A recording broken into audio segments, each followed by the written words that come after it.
The morning sun cast long shadows across the military base as Sarah Martinez walked past the abandoned helicopter for the third time that week.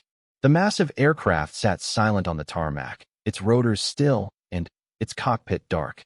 What bothered her most wasn't the sight of the grounded machine, but the whispered conversations that stopped whenever she approached the group of technicians gathered near the hangar. Sarah had been working at Fort Henderson for 8 months now, officially assigned to the motor pool, but often lending her skills wherever they were needed. At 34, she carried herself with the quiet confidence of someone who had learned to prove herself over and over again. Her military service had ended 5 years ago, but the discipline and attention to detail remained as sharp as ever. The helicopter in question was a UH-60 Black Hawk that had been brought in 3 weeks earlier with what the technicians described as multiple system failures. The aircraft belonged to the 82nd Airborne Division and had been scheduled for a critical mission when the problems first appeared. Since then, it had become the source of frustration and heated discussions among the base's most experienced mechanics. "Another day, another excuse," muttered Jake Peterson, the lead technician, as he closed the hood of a nearby vehicle with more force than necessary. Sarah had worked with Jake on several occasions and found him to be competent, though his patience seemed to wear thin when faced with complex problems. Today, his usual confidence was nowhere to be seen. Marcus Webb, a younger technician with barely 2 years of experience, shook his head as he joined the conversation. "I'm telling you, it's the entire electrical system. We've replaced 3 components already, and nothing's changed. The bird won't even power up properly." Sarah continued her walk, but her ears remained tuned to the discussion. She had learned that sometimes the most valuable information came from listening rather than asking direct questions. The military had taught her that knowledge was power, but timing was everything when it came to using that knowledge effectively.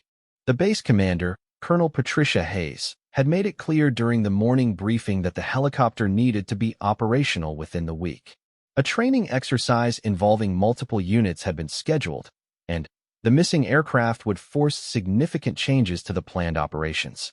The pressure was mounting, and everyone could feel it.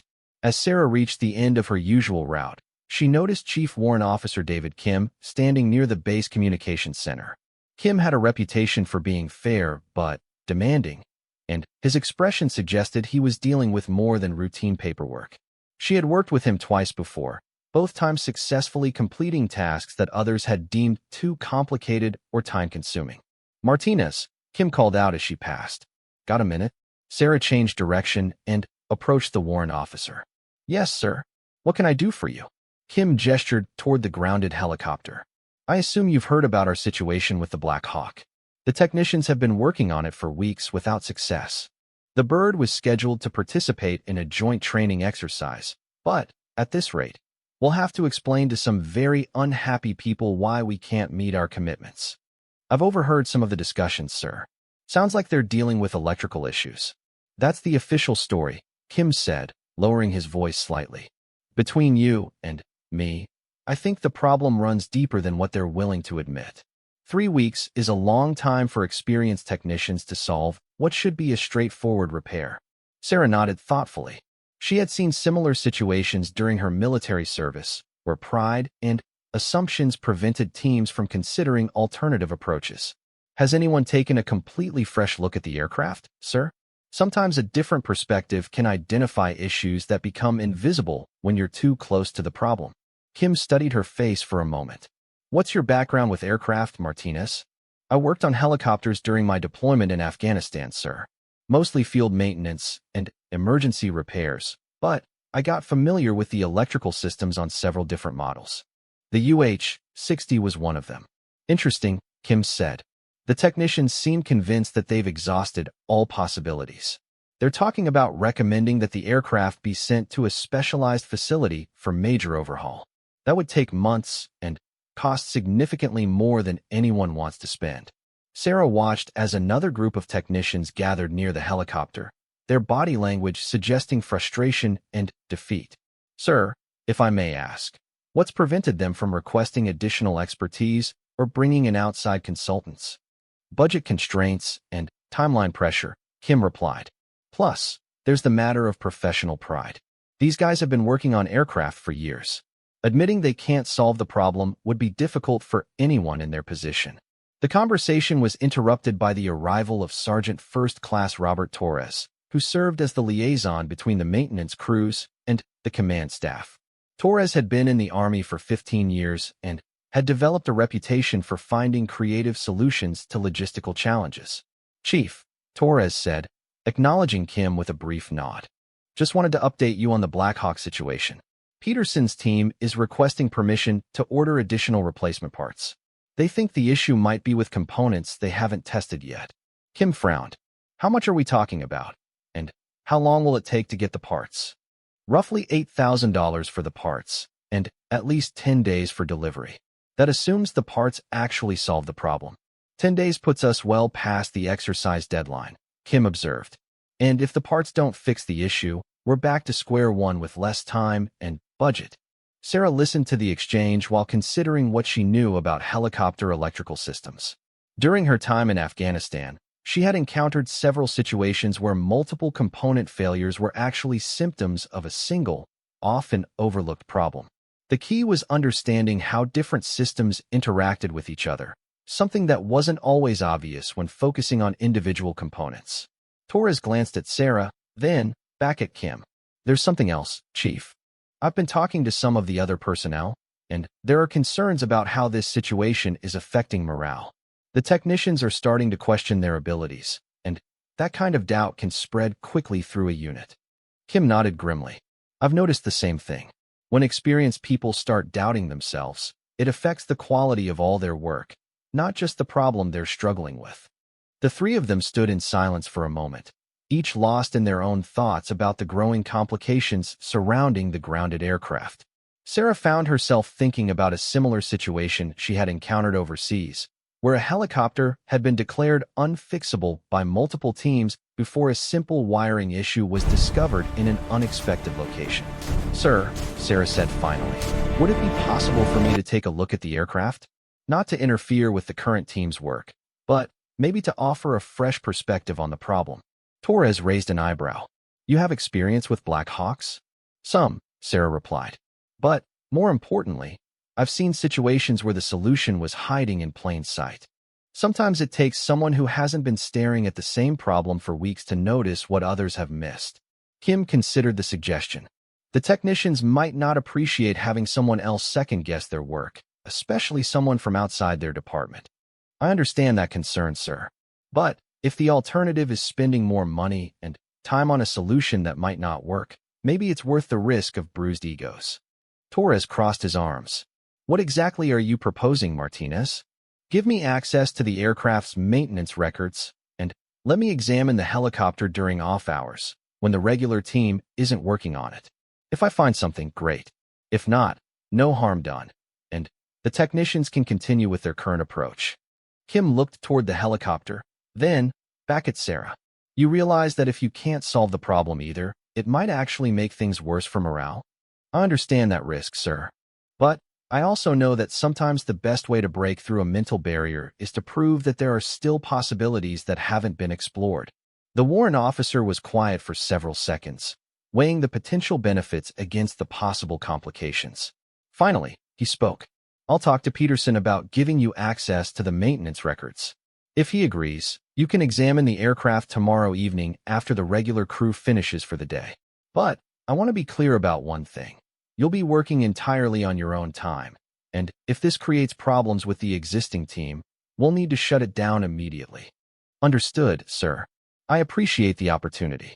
As Kim and Torres walked away, discussing the logistics of Sarah's proposed examination, she remained near the communications center, studying the distant helicopter with new purpose. She knew that taking on this challenge would put her in a difficult position, potentially creating conflict with experienced technicians who might see her involvement as criticism of their abilities. However, Sarah also recognized that this situation represented more than just a maintenance problem. The grounded helicopter had become a symbol of frustration and limitation, affecting not only the immediate mission requirements, but also the confidence and morale of everyone involved. If she could contribute to solving the problem, the the benefits would extend far beyond getting one aircraft back in the air. That evening, Sarah spent several hours researching UH-60 electrical systems using the base library's technical resources. She reviewed common failure modes, studied wiring diagrams, and made notes about diagnostic procedures that might reveal problems missed by conventional testing methods. The more she learned, the more convinced she became that the solution might involve understanding the relationships between systems rather than focusing on individual components. As she prepared for bed that night, Sarah reflected on the path that had brought her to this moment. Her military service had ended due to a combination of family obligations and career opportunities in the civilian world, but she had never stopped missing the sense of purpose and teamwork that defined military life. Working on the base as a civilian contractor provided some of that satisfaction, but it also came with limitations and boundaries that didn't exist during her active duty years. The next morning brought news that would complicate her plans.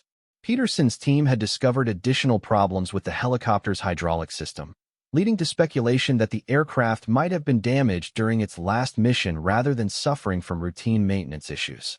If that were true, the repair requirements could be far more extensive than anyone had anticipated. Sarah listened to the morning discussions with growing concern. If the problem was indeed mission-related damage, her examination might be pointless, and the aircraft might need the kind of extensive overhaul that the technicians had been trying to avoid. However, she also recognized that determining the true nature of the problem was the first step toward finding an appropriate solution. Sarah spread the maintenance records across a nearby workbench, creating a timeline of everything that had been attempted over the past 3 weeks. The documents painted a picture of increasing frustration, with each failed repair attempt leading to more complex theories about what might be wrong with the aircraft. The initial problem report described intermittent electrical failures during pre-flight checks. The helicopter's main power systems would function normally for several minutes, then, suddenly, lose power without warning. When the technicians attempted to restart the systems, sometimes they worked perfectly, and sometimes they remained completely unresponsive. As Sarah read through the reports, she noticed something that struck her as significant. The electrical failures didn't follow any predictable pattern based on weather conditions, time of day, or duration of operation. That randomness had led the technicians to focus on individual components that might be failing intermittently, but Sarah wondered if the unpredictability itself might be a clue to the real problem. She climbed into the helicopter's cockpit and began examining the electrical panels, following the same diagnostic procedures that had been documented in the reports. Everything appeared normal at first glance. The wiring looked solid, the connections seemed secure, and the individual components showed no obvious signs of damage or wear. However, as Sarah traced the electrical pathways more carefully, she began to notice subtle details that might have been overlooked during routine testing. Some of the wire bundles were positioned differently than what she remembered from her experience with similar aircraft. When she looked more closely, she could see that several wire harnesses had been recently moved or repositioned, possibly during the installation of new equipment or during previous maintenance work. The maintenance records confirmed her suspicion. 2 months earlier, the aircraft had undergone modifications to accommodate new communication equipment. The installation had been completed successfully, and the helicopter had operated normally for several weeks afterward.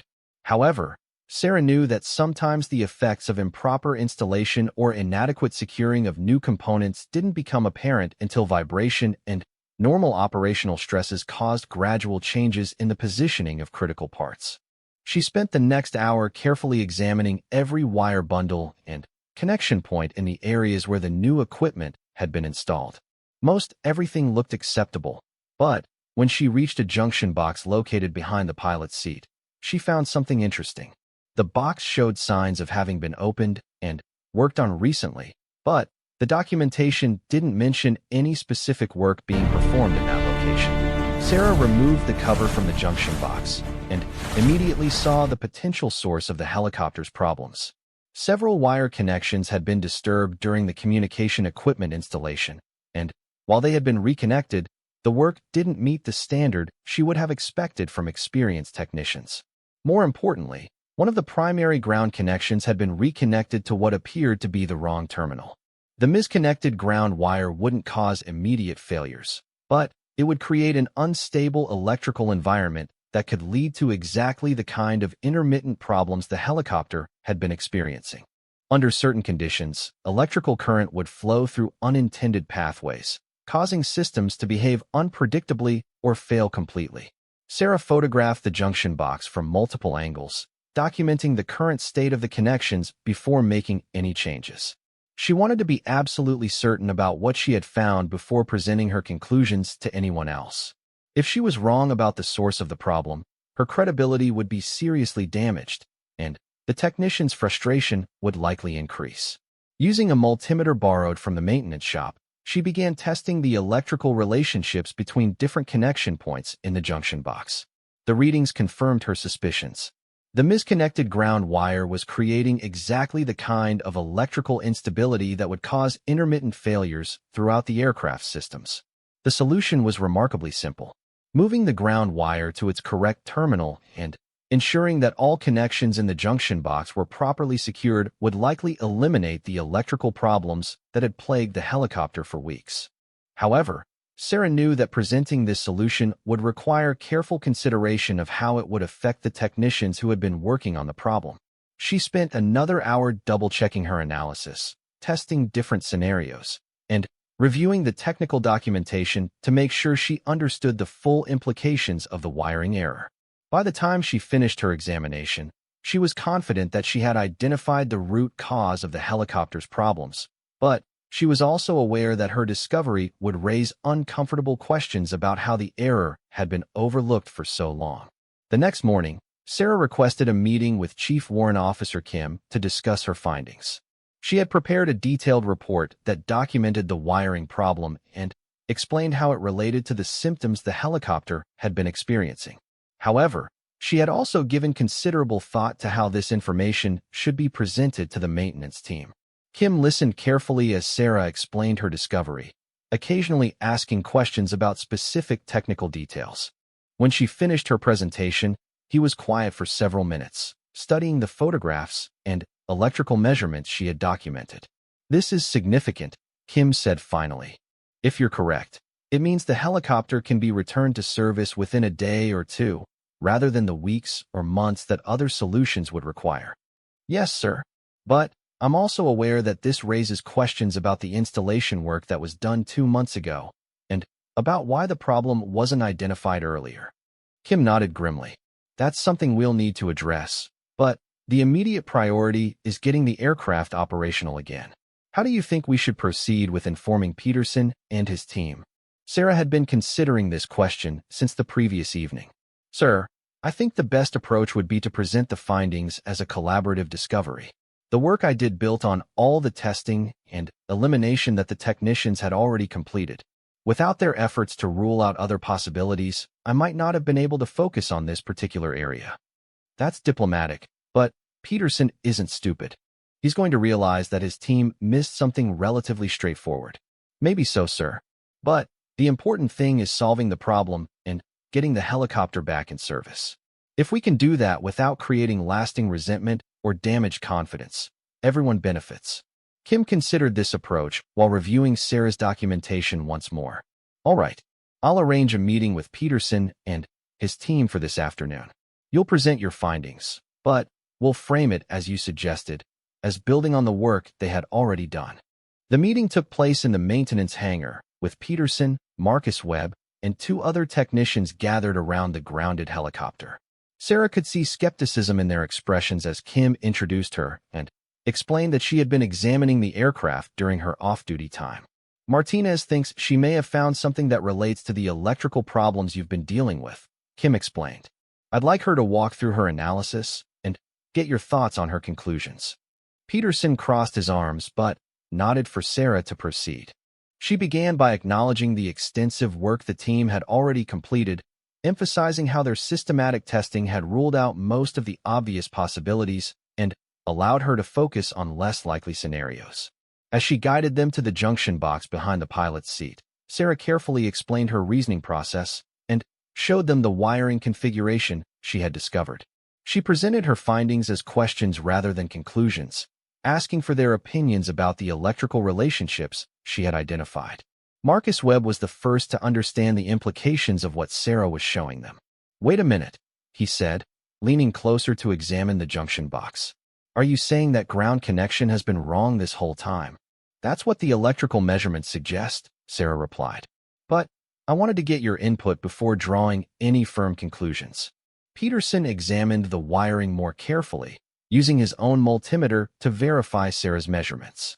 As the data confirmed the electrical instability she had identified, his expression shifted from skepticism to understanding, and, finally, to a mixture of relief and frustration. "Son of a gun," Peterson muttered. "This would explain every weird symptom we've been chasing for 3 weeks." One of the other technicians, a veteran mechanic named Rodriguez, shook his head in disbelief. "How did we miss something this basic? We've been in that junction box multiple times." Sarah recognized the dangerous moment. If the discussion turned toward blame and recrimination, the collaborative atmosphere she was trying to maintain would be destroyed. "Sometimes the most obvious problems are the hardest to see when you're focused on more complex possibilities," she said. "I've made the same kind of mistake myself in different situations." Kim stepped in to support her diplomatic approach. "The important thing is that we now understand what needs to be fixed.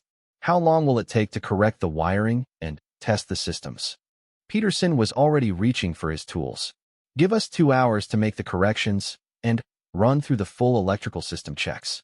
If Martinez is right about this, we should know pretty quickly whether the helicopter is ready for service." As the team began working on the wiring corrections, Sarah found herself in an unexpected position. Rather than being excluded from the final repair work, Peterson asked her to assist with the testing procedures, recognizing that her understanding of the problem might be valuable during the verification process. The next 2 hours passed quickly as the technicians methodically corrected the wiring error and conducted comprehensive tests of all electrical systems. With each successful test, the atmosphere in the hangar became more positive, and the tension that had built up over weeks of failed attempts began to dissipate. When Peterson finally declared the electrical systems fully operational, there was a moment of cautious celebration among the team members. However, everyone understood that the ultimate test would come during the helicopter's first flight, when all systems would be operating under normal stress conditions. Chief Warrant Officer Kim had been monitoring the progress from a distance, allowing the technicians to work without interference but remaining available if questions arose. When Peterson reported that all tests had been completed successfully, Kim authorized a flight crew to conduct operational checks the following morning. That evening, as Sarah prepared to leave the base, Peterson approached her near the parking area. She had been wondering how the lead technician really felt about the day's events, despite his professional cooperation during the repair work.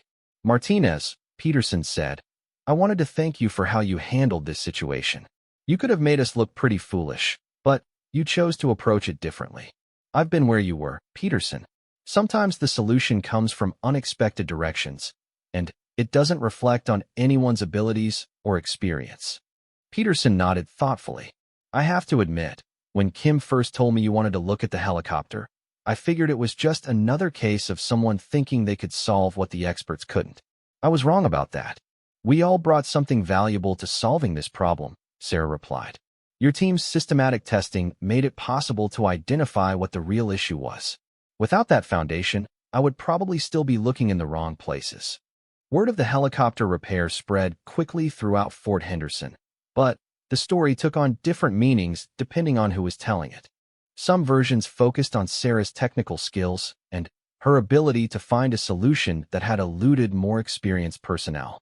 Others emphasized the collaborative nature of the repair and the importance of bringing fresh perspectives to difficult problems. Sarah found herself receiving attention that made her somewhat uncomfortable. She had never sought recognition for her contributions, preferring to focus on getting the job done effectively. However, she gradually realized that the helicopter incident had implications beyond the immediate repair success. 3 days after the Black Hawk returned to service, Colonel Hayes requested a meeting with Sarah in her office. Sarah had interacted with the base commander only briefly during her time at Fort Henderson, and she wasn't sure what to expect from the summons. "Martinez," Colonel Hayes began, I've been hearing interesting things about your work on the grounded helicopter. Chief Kim provided me with a detailed report about how you identified and helped solve the electrical problem. Thank you, ma'am. I was glad to be able to contribute to getting the aircraft back in service. Colonel Hayes studied Sarah carefully before continuing. What interests me most about this situation isn't just the technical solution you found, but the approach you used to work with the existing maintenance team. From what I understand, you could have made them look incompetent, but instead you chose to frame your findings as collaborative work. Ma'am, the technicians had done excellent work eliminating other possibilities. Without their systematic approach, I wouldn't have been able to focus on the actual problem. It really was collaborative work. Maybe so, but not everyone would have seen it that way or presented it that way. That kind of leadership thinking is valuable, regardless of someone's official position or rank. Sarah wasn't sure how to respond to the colonel's observation, so she remained silent while waiting to see where the conversation was heading. Martinez, I've been reviewing your personnel file and your military service record. You have skills and experience that we're not fully utilizing in your current assignment. I'm wondering if you'd be interested in taking on additional responsibilities. The unexpected offer caught Sarah off guard. What kind of additional responsibilities, ma'am? We're developing a new approach to maintenance coordination that would involve working with multiple departments and helping to solve complex technical problems that cross traditional boundaries. It would be a civilian position with more authority and significantly better compensation than your current assignment. Sarah felt excitement building but tried to maintain a professional demeanor. Could you tell me more about what this position would involve? Colonel Hayes leaned back in her chair. Essentially, you'd serve as a technical consultant and problem solver for situations that require expertise from multiple areas. The helicopter incident demonstrated that you have the technical knowledge and the interpersonal skills to work effectively in that kind of role. The position would involve working directly with base command staff, coordinating between different maintenance departments, and taking the lead on complex repair projects that couldn't be handled through normal channels. It would also include training responsibilities, helping other personnel develop the kind of systematic problem-solving approach that had been successful with the helicopter. Ma'am, this sounds like an opportunity I'd be very interested in pursuing. When would you need a decision? Take a few days to think about it, and discuss it with your family if necessary. This position would require travel to other bases occasionally, and the responsibilities would be more demanding than your current assignment. As Sarah left the colonel's office, her mind was racing with possibilities. The new position would allow her to use her technical skills more fully while also providing opportunities for professional growth that hadn't existed in her current role. However, she also recognized that accepting additional responsibilities would change her relationship with colleagues like Peterson and the other maintenance personnel. That evening, Sarah called her sister Rebecca, who lived in nearby Fayetteville with her 2 teenage children. Rebecca had been Sarah's closest confidant since childhood, and Sarah valued her perspective on important decisions. This sounds like exactly the kind of opportunity you've been hoping for, Rebecca said after hearing about the colonel's offer. You've been underutilized in that motor pool assignment since you started there. I know, but I'm also worried about how it might affect my working relationships with the people I've gotten to know over the past few months. Rebecca was quiet for a moment before responding. Sarah, you can't base career decisions on worrying about whether other people might be jealous or resentful. If you're good at something and there's an opportunity to use those skills more effectively, you should take it. It's not just about jealousy, Sarah replied. I like the collaborative atmosphere we've built in the maintenance shop.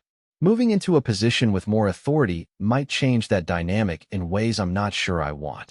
Or it might give you the opportunity to create that same collaborative atmosphere in a broader context. From what you've told me about the helicopter situation, your approach to working with people seems to be one of your strengths. Sarah spent the next 2 days observing how the aftermath of the helicopter repair was affecting the dynamics among the maintenance personnel. She was pleased to see that Peterson and his team seemed energized by their success, and their confidence appeared to be higher than it had been before the grounding incident. During lunch on the second day, Marcus Webb approached Sarah with a question about electrical troubleshooting techniques. He was working on a different vehicle that was experiencing intermittent problems, and he wanted to apply some of the systematic analysis methods they had used on the helicopter. The key is understanding how different systems interact with each other, Sarah explained. Individual components might test perfectly, but if they're not working together correctly, you can get symptoms that seem unrelated to the actual problem. As she walked Marcus through the diagnostic process, Sarah realized that this kind of informal teaching was something she genuinely enjoyed. Helping other people develop their problem-solving skills felt like a natural extension of her technical work, and it created the kind of positive working relationships that she valued most. The conversation with Marcus helped clarify her thinking about the Colonel's offer. Rather than moving away from collaborative work, the new position might actually expand her opportunities to mentor other personnel and contribute to solving more complex problems. On Thursday afternoon, Sarah returned to Colonel Hayes' office to accept the position. The Colonel seemed pleased but not surprised by her decision. "I thought you'd be interested," Colonel Hayes said. "We'll start transitioning you into the new role gradually over the next month. Chief Kim will serve as your supervisor initially, and you'll work with him to develop specific protocols for how this function should operate." The first major project assigned to Sarah in her new role involved a logistics problem that had been affecting multiple departments. A series of supply delays had created bottlenecks in maintenance operations across the base, and the traditional approaches to solving the problem hadn't been successful. Sarah spent a week analyzing the supply chain processes, interviewing personnel from different departments, and identifying the points where delays were being created. What she discovered was that the problem wasn't caused by any single failure, but rather by a series of small inefficiencies that had compound effects throughout the system. The solution required coordinating changes across multiple departments, implementing new communication procedures, and establishing better monitoring systems to prevent similar problems in the future. It was exactly the kind of complex, multi-department challenge that the new position had been designed to address. Working on the logistics project gave Sarah her first real experience with the authority and responsibilities that came with her new role. She found herself leading meetings with senior personnel, making recommendations that affected base-wide operations, and serving as the primary point of contact for resolving interdepartmental conflicts. The experience was both exciting and challenging. Sarah discovered that she had a natural ability to see connections between different problems and to develop solutions that addressed multiple issues simultaneously. However, she also learned that working across departmental boundaries required diplomatic skills that were different from the technical expertise she had relied on in the past. One of the most valuable aspects of her new position was the opportunity to mentor other personnel who were dealing with complex technical challenges. Sarah began conducting informal training sessions on systematic troubleshooting methods, and she was gratified to see how quickly other maintenance personnel adopted and adapted the approaches she taught. Peterson attended one of these sessions and afterward commented on how different Sarah's teaching style was from the formal military training he was accustomed to. "You make it seem like a conversation rather than a lecture," he observed. "People learn better when they feel like they're participating instead of just receiving information." The comment made Sarah realize that her approach to problem-solving and teaching had been shaped by her military experience, but also by her civilian work and her natural inclination toward collaborative relationships. She wasn't trying to impose authority or demonstrate superior knowledge, but rather to create situations where everyone could contribute their expertise toward finding solutions.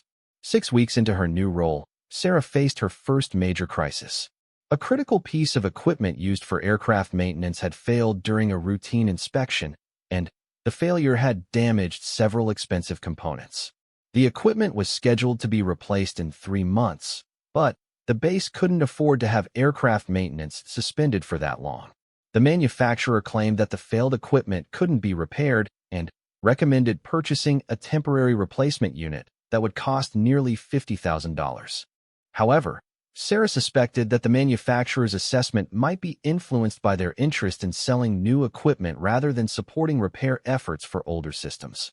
She assembled a team that included Peterson, Marcus Webb, and 2 specialists from other departments with experience in hydraulic systems and electronic controls. Together, they conducted a comprehensive analysis of the failed equipment, working methodically through each subsystem to understand exactly what had gone wrong and whether repairs might be possible. The investigation revealed that the primary failure had been 6 months after the helicopter incident. Sarah found herself standing in front of a conference room filled with military and civilian officials from across the southeastern United States. She was presenting her findings from an investigation into maintenance failures that had affected multiple installations, and the audience included some of the most senior logistics personnel in the military. The investigation had begun when patterns of equipment failures at different bases suggested that the problems might be related rather than coincidental. Sarah had been asked to lead a team that would examine maintenance records, interview personnel, and determine whether systemic issues were affecting equipment reliability across multiple installations. What the team discovered was both troubling and encouraging. The failures were indeed related, caused by changes in maintenance procedures that had been implemented to reduce costs but had inadvertently created conditions that accelerated equipment wear and increased the likelihood of critical failures. However, the investigation also revealed that many installations had developed innovative solutions to these problems, often without realizing that their approaches could benefit other bases facing similar challenges. The lack of communication between installations meant that successful innovations were not being shared, and each base was essentially solving the same problems independently. The fundamental issue isn't a lack of technical expertise, Sarah explained to the conference attendees. Every installation we visited had personnel with the knowledge and skills needed to address these maintenance challenges. The problem is that we're not effectively sharing information and coordinating solutions across installations. The presentation continued with specific examples of how simple changes in communication procedures and maintenance protocols could significantly improve equipment reliability while actually reducing rather than increasing costs. Sarah's team had identified more than 30 separate innovations that were being used successfully at individual bases but weren't known to personnel at other installations. General Patricia Morrison, who commanded the Regional Logistics Center, asked a question that Sarah had been anticipating. What you're describing sounds like it would require significant changes in how we organize and coordinate maintenance operations. Do you have specific recommendations for how we could implement these improvements? Sarah had spent considerable time developing practical recommendations that could be implemented without major organizational disruptions. General, we believe the key is creating a network of technical specialists who can serve as liaisons between installations and share information about successful innovations and emerging problems. This wouldn't require new administrative structures, but it would formalize the kind of collaboration that already happens informally. The proposal involved identifying personnel at each installation who had demonstrated abilities in cross-departmental problem-solving and providing them with additional training and authority to coordinate with specialists at other bases. These liaison personnel would maintain databases of successful solutions, conduct periodic assessments of equipment reliability trends, and organize training exchanges that would allow personnel from different installations to learn from each other's experiences. Colonel Hayes, who had accompanied Sarah to the conference, added her perspective on the proposal. We've seen the benefits of this approach at Fort Henderson over the past year. The collaborative problem-solving methods that Martinez has been developing have improved our equipment reliability significantly, and they've also enhanced the professional development of our maintenance personnel. After the formal presentation, Sarah was approached by several officers who wanted to discuss specific implementation details. Major Jennifer Walsh from Fort Stewart described maintenance challenges that were similar to problems Sarah's team had encountered at other installations, and they spent 30 minutes discussing potential solutions. The approach you're recommending sounds like it could address several issues we've been struggling with, Major Walsh said. But I'm wondering about the practical challenges of getting personnel from different installations to collaborate effectively. There can be a lot of resistance to accepting advice from outsiders. Sarah nodded, recognizing the concern from her own experience. That resistance is usually based on the fear that accepting help implies incompetence or inadequate resources. The key is framing collaboration as an opportunity for everyone to contribute their expertise rather than as one group teaching another group how to do their jobs. How do you establish that kind of collaborative atmosphere when you're working with people you don't know well? I've found that starting with questions rather than answers is usually effective. Instead of presenting solutions, ask about their current approaches and what challenges they're facing. Most of the time, the people dealing with a problem on a daily basis have valuable insights that outsiders wouldn't have considered. The conversation with Major Walsh reinforced Sarah's belief that the success of the proposed liaison program would depend heavily on the interpersonal skills of the participating personnel. Technical expertise was essential, but the ability to build trust and facilitate collaboration would ultimately determine whether the program achieved its goals. Over the following weeks, Sarah worked with General Morrison's staff to develop detailed implementation plans for the liaison program. The work involved creating training curricula, establishing communication protocols, and identifying funding sources for travel and equipment needed to support inter-installation collaboration. One of the most challenging aspects of the planning process was selecting the initial group of liaison personnel. Each installation was asked to nominate candidates who had demonstrated both technical competence and leadership abilities, but the final selection required careful consideration of personality factors and communication skills that weren't easily measured through traditional evaluation methods. Sarah found herself serving as an informal consultant to installation commanders who were trying to identify appropriate candidates. The criteria she recommended included technical expertise, collaborative leadership experience, and demonstrated ability to work effectively with people from different backgrounds and organizational cultures. The ideal candidate isn't necessarily the most senior or experienced person, Sarah explained during a planning meeting. You want someone who combines solid technical knowledge with the curiosity and diplomatic skills needed to build relationships with personnel at other installations. The pilot program began with liaison personnel from 6 installations in the southeastern region. Sarah organized a week-long training session at Fort Henderson that brought all 12 candidates together for intensive instruction in systematic problem-solving methods, collaborative leadership techniques, and inter-installation communication procedures. The training week exceeded Sarah's expectations in terms of both the quality of discussions and the enthusiasm of the participants. The liaison candidates shared experiences and insights that demonstrated the depth of expertise available across the participating installations, and they quickly began identifying opportunities for collaboration that went beyond the original scope of the program. Staff Sergeant Maria Santos from Fort Gordon had developed innovative approaches to managing electronic equipment maintenance that could benefit several other installations. Technical Sergeant Robert Chun from Eglin Air Force Base had created training programs that significantly reduced the time required for new personnel to become proficient with complex systems. By the end of the training week, the group had established working relationships that Sarah knew would be crucial for the program's success. More importantly, they had developed a shared understanding of how collaboration could enhance their individual effectiveness while contributing to broader improvements in military logistics operations. The first major test of the liaison program came 2 months later, when Fort Stewart experienced failures in multiple aircraft hydraulic systems within a short time period.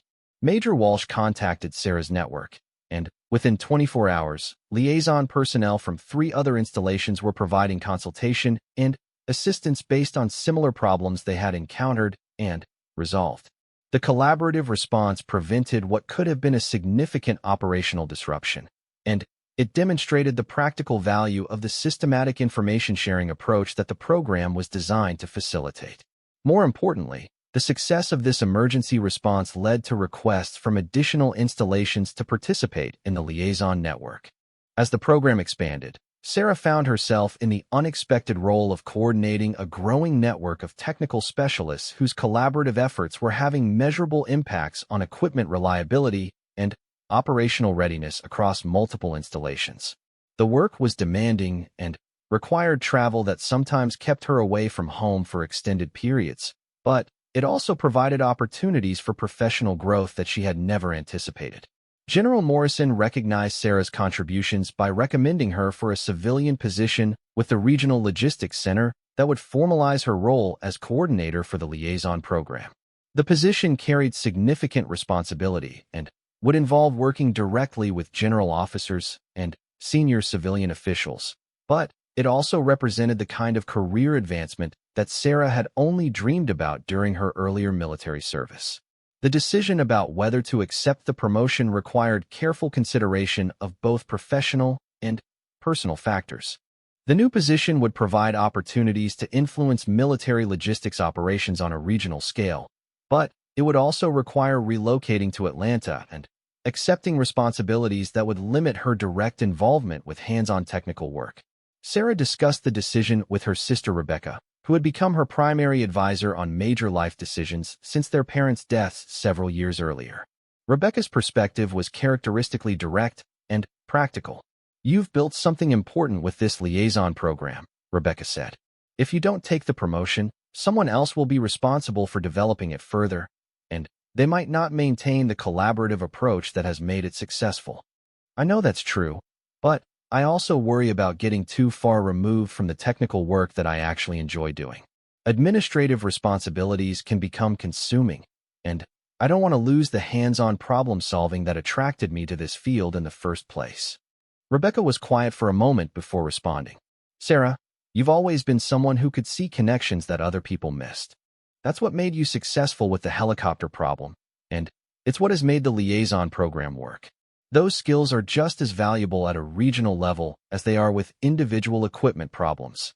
The conversation helped Sarah realize that accepting the promotion wouldn't necessarily mean abandoning the technical work she enjoyed, but rather applying the same systematic problem-solving approaches to larger and more complex challenges. The liaison program had demonstrated that collaboration and information sharing could solve problems that individual installations couldn't address independently, and expanding this approach to a regional scale could have even more significant impacts. 3 weeks later, Sarah accepted the promotion and began preparing for the transition to her new responsibilities in Atlanta. The move would be challenging both personally and professionally, but it also represented validation of the collaborative approaches to problem-solving that had become central to her career. As she prepared for her final week at Fort Henderson, Sarah reflected on how much her life had changed since the evening when she first examined the grounded helicopter. What had begun as a simple technical problem had evolved into opportunities for leadership and professional growth that had exceeded her most optimistic expectations. 2 years after accepting the regional logistics position in Atlanta, Sarah stood before the largest audience of her career at the Pentagon, presenting the results of the liaison program to senior military leadership from all service branches. The program had grown from the original 6 installations to more than 40 bases across the southeastern United States, and the documented improvements in equipment reliability and cost savings had attracted attention from the highest levels of military leadership. "The collaborative approach we've implemented has reduced equipment downtime by 37%, while decreasing maintenance costs by 22% across participating installations," Sarah reported to the Assembly of Generals and Admirals. "More significantly, we've created a sustainable system for sharing innovations and best practices that continues to generate new solutions to emerging challenges." The audience included Chief of Staff of the Army General Michael Rodriguez, who had requested the briefing after reviewing reports about the program's success. General Rodriguez asked the question that Sarah had been anticipating throughout her presentation. "Ms. Martinez, these results are impressive, but I'm curious about the scalability of this approach. Could the collaborative methods you've developed be applied effectively across all military installations, not just within a single region?" Sarah had spent months studying this exact question, working with logistics experts and organizational consultants to understand the challenges of implementing collaborative systems on a national scale.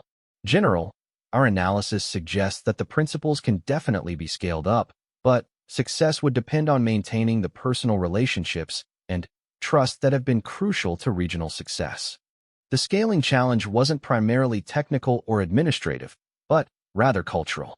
The liaison program had succeeded because it built on existing informal relationships between installations and formalized communication channels that personnel were already motivated to use.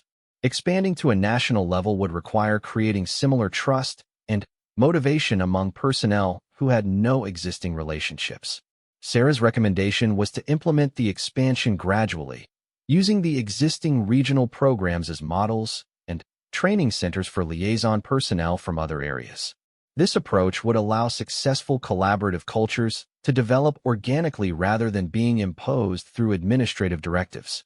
Admiral Patricia Chun, who commanded Naval Logistics Command, expressed concerns that resonated with Sarah's own experience. The military culture has traditionally emphasized individual unit performance and competition between installations. How do you overcome the natural resistance to sharing information and resources with organizations that are viewed as competitors?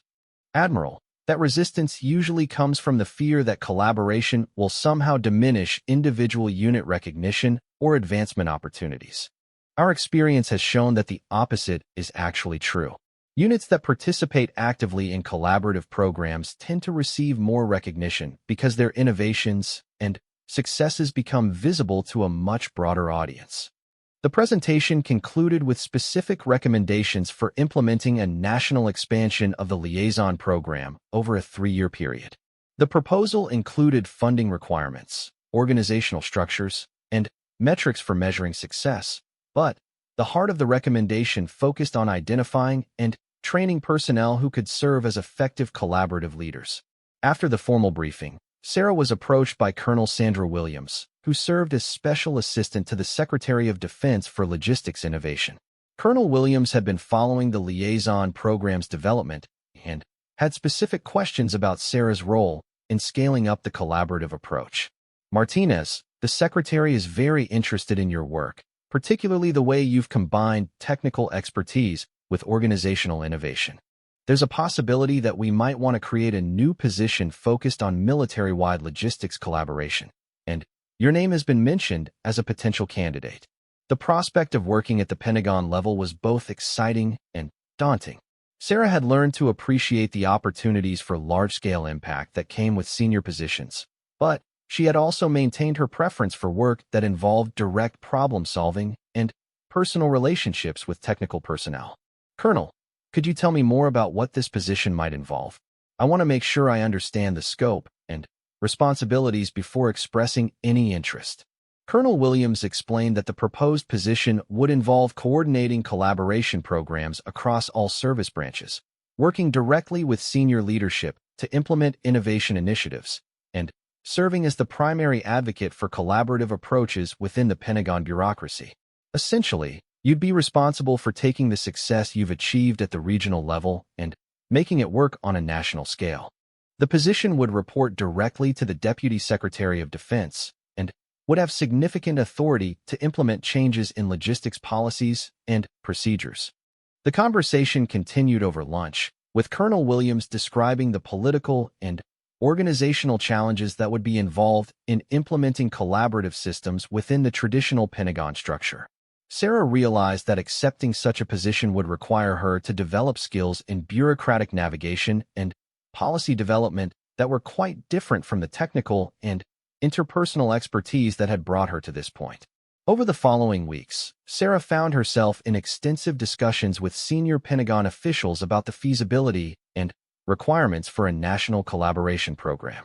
The conversations were both intellectually stimulating and professionally challenging, forcing her to think about logistics problems on a scale that dwarfed anything she had previously encountered. However, the discussions also reinforced Sarah's appreciation for the hands-on technical work that had originally attracted her to this field.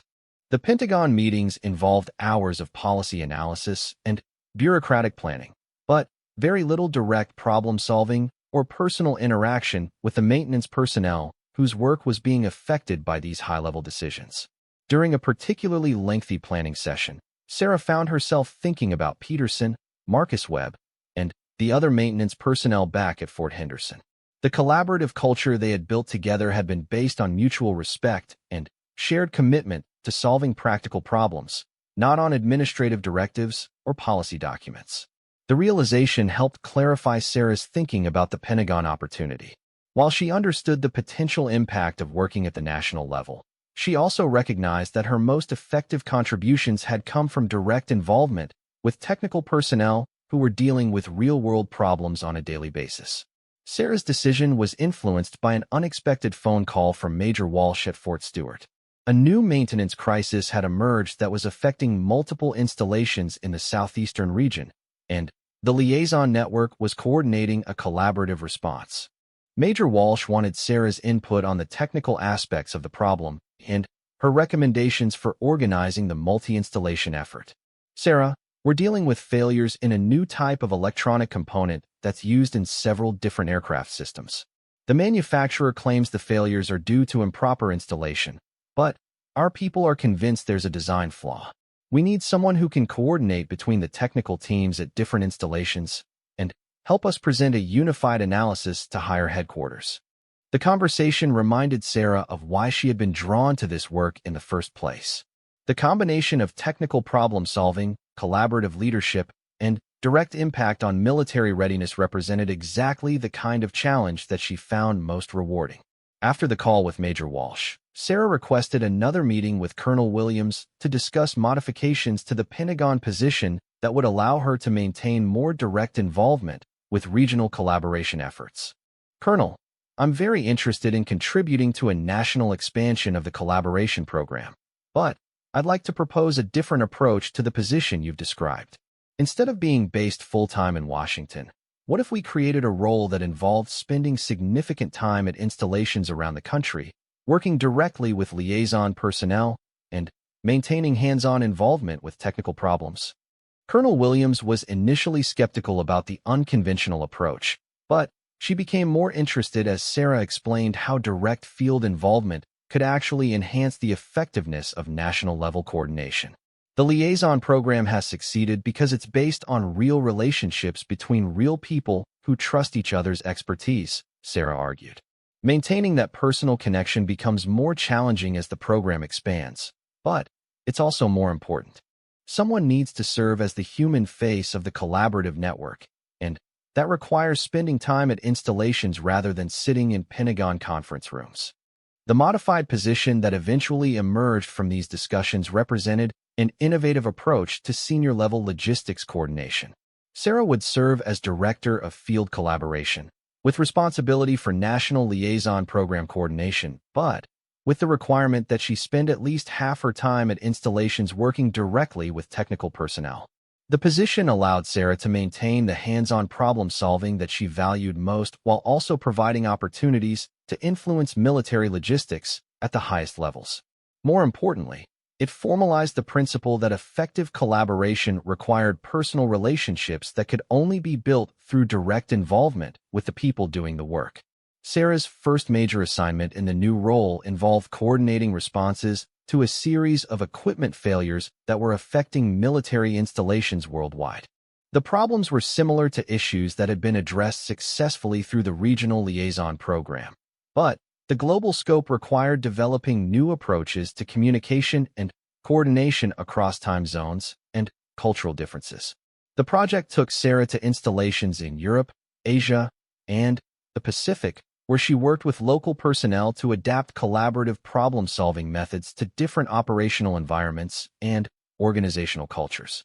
Each location presented unique challenges, but the fundamental principles of systematic analysis and collaborative leadership proved to be transferable across all of the different contexts.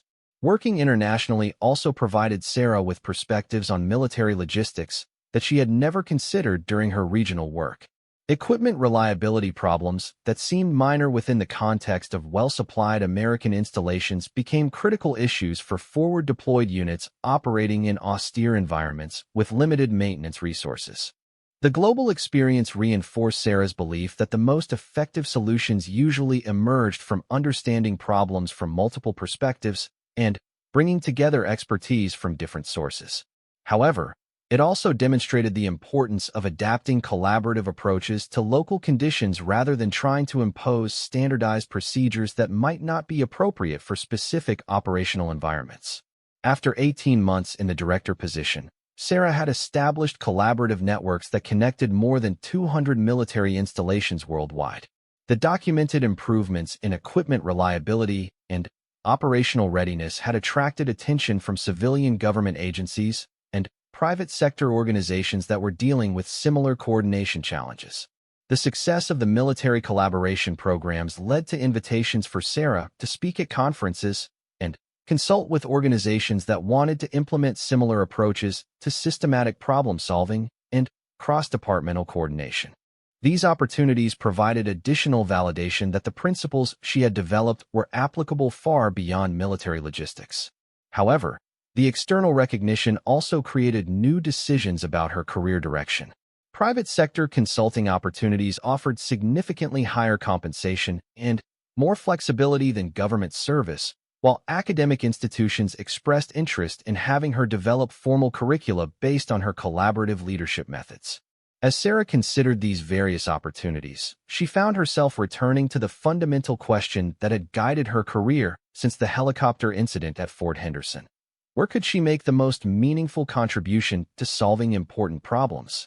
The answer, she realized, wasn't necessarily about choosing between public and private sector opportunities, but rather about continuing to develop and share the collaborative approaches that had proven successful across so many different contexts. Whether that happened within the military, in private consulting, or through academic research was less important than ensuring that the principles continued to evolve and reach new audiences. Standing in her Pentagon office on a Friday afternoon, looking out at the Washington traffic and thinking about the weekend trip she had planned to visit Fort Henderson, Sarah reflected on the journey that had brought her to this point. The path from motor pool mechanic to senior Pentagon official had been unexpected and often challenging, but it had also provided opportunities to influence military operations on a scale that she never could have imagined. More importantly, the work had demonstrated that individual contributions could have far-reaching impacts when they were based on sound principles and implemented through effective collaboration. The helicopter that had been abandoned by technicians had become the starting point for innovations that were now improving military logistics operations worldwide. As Sarah prepared to leave for her weekend trip, she received one final email of the day from Peterson, who had been promoted to maintenance supervisor at Fort Henderson. The message included photos from the latest training session he had conducted using the collaborative problem-solving methods they had developed together years earlier. The photos showed a new generation of maintenance personnel learning the systematic approaches and collaborative leadership techniques that had begun with a simple electrical wiring problem in an abandoned helicopter. For Sarah, those images represented the most meaningful measure of success. The knowledge and principles that had emerged from one solved problem were continuing to help new people solve new problems in ways that honored both technical excellence and human dignity. The helicopter incident had been important not because of the specific repair solution, but because it demonstrated the value of bringing fresh perspectives to difficult problems and working collaboratively rather than competitively. These principles had become the foundation for everything Sarah had accomplished since then, and they would continue to guide her approach to the regional logistics challenges she was about to face. Peterson and his maintenance team organized a farewell gathering in the hangar where the helicopter incident had taken place. The restored Black Hawk was parked nearby, serving as a reminder of where Sarah's unexpected career trajectory had begun. "You changed how we think about solving problems," Peterson said during his brief speech. "But, more importantly, you showed us how to work together more effectively. Those lessons are going to benefit this installation long after you're gone." As Sarah looked around the hangar at the faces of colleagues who had become friends and collaborators, she felt confident that the collaborative culture they had built together would continue to flourish even without her direct involvement. The liaison program had created institutional structures that would support continued innovation and information sharing. But the real foundation for success was the personal relationships and mutual respect that had developed among the participating personnel, caused by a design flaw that created excessive stress on a particular component during normal operations. However, the team also discovered that this flaw could be corrected through a relatively simple modification that would actually improve the equipment's reliability compared to its original configuration. The repair and modification work took 10 days to complete, but the total cost was less than $5,000, and the improved equipment was more reliable than the original system. The success of this project demonstrated the value of bringing together expertise from multiple areas and approaching problems with fresh perspectives rather than accepting conventional wisdom about what could or couldn't be accomplished. As word of these successes spread beyond Fort Henderson, Sarah began receiving requests from other installations for assistance with similar problems. Colonel Hayes was supportive of these requests, recognizing that sharing Sarah's expertise with other bases enhanced Fort Henderson's reputation and created valuable networking opportunities. The first out-of-state assignment took Sarah to a Marine Corps base in California, where they were dealing with communication equipment failures that had puzzled their technical staff for months. The problem turned out to be related to electromagnetic interference from new radar installations, but the solution required coordinating between multiple agencies and implementing changes that affected both military and civilian air traffic control systems.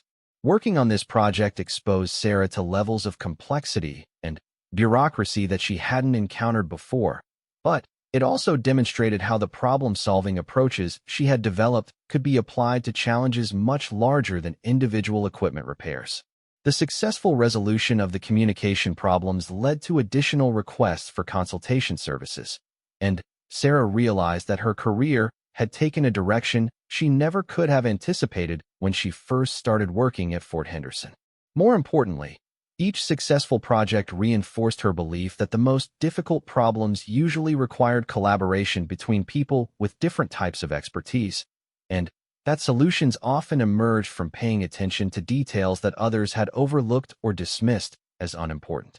This philosophy was becoming the foundation for a new kind of career that combined technical knowledge with leadership skills in ways that traditional military structures hadn't always encouraged. The next morning brought the final test of Sarah's analysis. The helicopter's flight crew conducted pre-flight checks, started the engines, and performed operational tests of all major systems. For the first time in 3 weeks, everything functioned normally, with no electrical failures or anomalous behavior.